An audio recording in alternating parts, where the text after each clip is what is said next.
Kelly Sheffield spoke in volleyball coach, women's volleyball here, and about the disparity of the TV coverage of volleyball. Yeah. What do you- There's been a big push. I just saw today Wisconsin's playing against Michigan and they're broadcasting it on ESPN. And so they're doing these little certain matches. And I think Kelly is a great advocate for his athletes and for the sport of volleyball. And it's interesting when I think about the comparison of men's volleyball to women just do it better. No one's really like waiting to watch a men's volleyball match necessarily, and the women's game is more exciting to watch. It's volleyball, like the rallies get people really into it, and there's this feeling and this energy, and the women's sport is fast enough but also slow enough to follow along. Yeah, and the men's game is just different.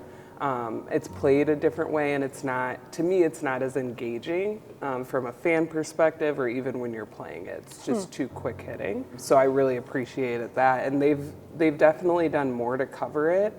But I think in the media in general, that's kind of where we're at right now with the fighting to show more and more women's sports on TV.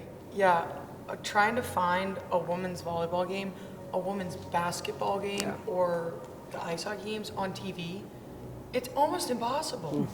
You have to go to the like Big Ten network, and then you have to buy the plus, and then like get the extra extension to it.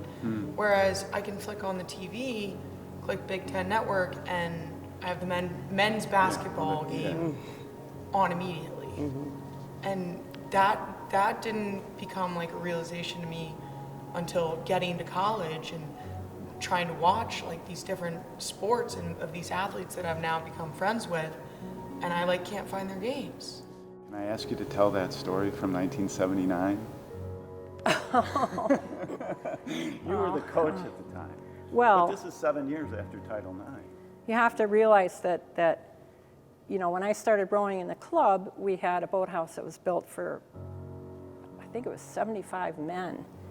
And we had, of course, no locker room or restroom even in the building. And we functioned like that for many years. Eventually, after I started coaching, one of my captains in 1980, I think it was, my captain in 1980, called me one night. I was going to be waiting for the team for a running practice at the natatorium the next day where we had lockers for our running days.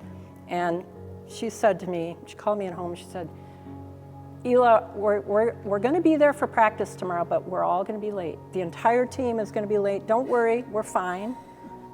And you don't need to know why, but we'll be late. And the next morning, or afternoon, I guess it was, when they came to practice, were going to be coming to practice. Instead, they went to the outer offices of Albright Hirsch's area and decided that they were going to change clothes right there. And so they changed into their sweats and came down to practice. And of course, I'd called the media ahead of time to let them know that this was going to be happening. And this was, and Jane Ludwig was my captain.